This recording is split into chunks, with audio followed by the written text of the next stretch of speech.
नमस्ते साथीहरु, ह्यापी दशैं। आज चाहिँ हामीले यो दशैंको उपलक्ष्यमा मिठो खसीको मासु बनाएर देखाउन गइरहेका छौं र यो खसीको मासु चाहिँ एकदमै मिठो हुनुका साथै यसले रुगा खोकी सबै भगाउँछ।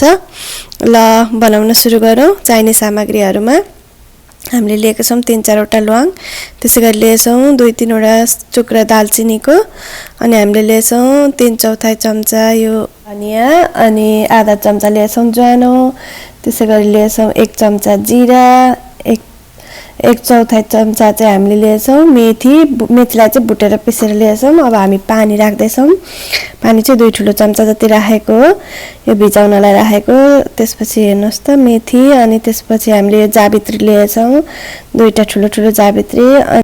यो जाइदानालाई चाहिँ हामीले सानो टुक्रा यसरी लिएका छौं र 10-12 वटा लसुनको पोटी लिएका छौं, अनि 2 इन्च जति अदुवा लिएका छौं। अब यसलाई पिसेर राम्रोसँग हामी यसरी मसला बनाउँछौं र अनि यो मसला चाहिँ हामीले 1 केजी मासु लिएको, त्यो मासुमा लगेर यो सबै पिसेको मसला राख्छौं। त्यसपछि प्याज काटेर यसरी प्याज पनि एउटा ठुलो प्याजलाई हामीले काटेर लिएको, त्यसपछि 1 सानो चम्चा बेसार राख्दै छौं, अनि त्यसपछि हामी राख्छौं यो आधा चम्चा छ यो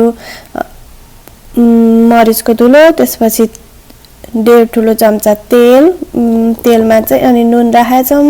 तेल चाहिँ हजुरहरुले यो खाने तेल अथवा तोरीको तेल नै लिनु होला, तोरीको तेल मिठो हुन्छ। त्यसपछि राखेछौं गरम मसला आधा चम्चा र आधा चम्चा हामीले रातो धुलो खोर्सानी पनि राखेका छौं। रातो धुलो खोर्सानी चाहिँ यदि हजुरहरु पिरो खानुहुन्न भने स्किप पनि गर्न सक्नुहुन्छ, अथवा बढी पिरो खानुहुन्छ भने चाहिँ यहाँ हरियो खोर्सानीलाई काटेर राख्न पनि सक्नुहुन्छ र रातो धुलो खोर्सानीको मात्रा पनि बढाउन सक्नुहुन्छ।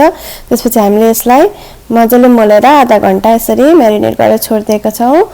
अब चाहिँ त्यो म्यारिनेट हुँदै गर्दा हामीले चाहिँ एउटा प्रेसर कुकरमा 1.5 ठुलो चम्चा तेल राखेका छौं, अनि 2टा अलैची राखिदिएछौं, ठुलो अलैची।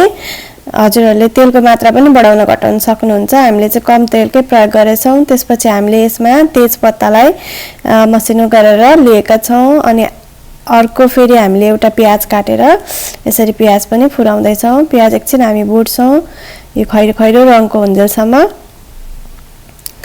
अनि त्यसपछि हामीले एउटा टमाटरलाई गोलबेडा काटेर राखेछौं। अब यसलाई गोलबेडा गरुन्जेलसम्म हामी यसरी पकाउँछौं, भुटिरहन्छौं।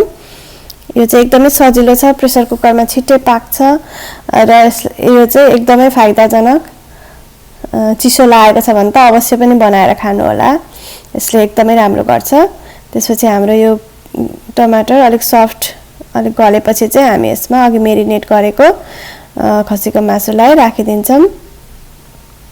हामीले चाहिँ आज 1 केजी मासुको लागि चाहिँ यो सबै रेसिपी बताएको हो। त्यसपछि हामी यसलाई राम्रोसँग चलाउँछौं।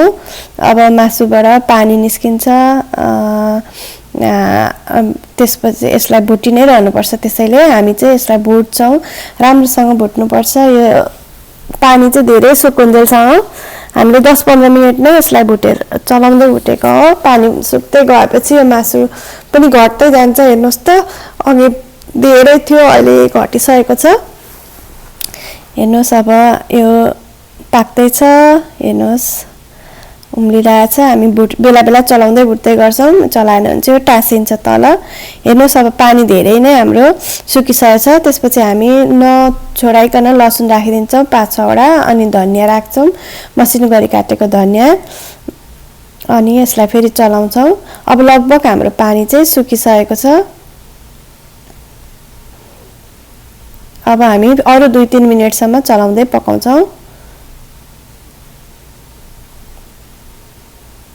हेर्नुस् एकदमै राम्रो रङको देखिएको छ।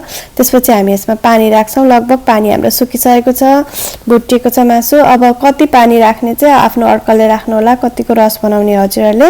त्यसपछि हामी यसलाई सिटी लगाइदिन्छौं, पानी राखेर चाहिँ आफ्नो अड्कलले पानी राखेर, अनि हामीले चाहिँ 4 सिटीसम्म पकाएको छौं र हजुरहरु चाहिँ पहिला 4 सिटी लगाएर चेक गर्नु होला, यदि पाकेको छैन भने फेरि पकाउनु होला। हाम्रो चाहिँ 4 सिटीमा मजाले पाकेको थियो। हेर्नुस् त प्रेसर पनि गइसकेको छ हाम्रो सिटी लागेर 4 सिटी पछि। कस्तो राम्रो मिठो खसीको मासु हाम्रो तयार भएछ। अब हामी यसलाई एकपल्ट राम्रोसँग चलाउँछौं। र यो खसीको मासु हाम्रो तयार भयो। हजुरहरू पनि यो दशैंमा यसरी नै बनाएर खानुहोला र आफ्नो अनुभव भन्नुहोला। समय दिएर साथ दिनुभएकोमा धेरै धेरै धन्यवाद। ह्याप्पी दशैं। अर्को भिडियोमा अवश्य भेट्नेछौँ। अहिलेलाई बाई बाई।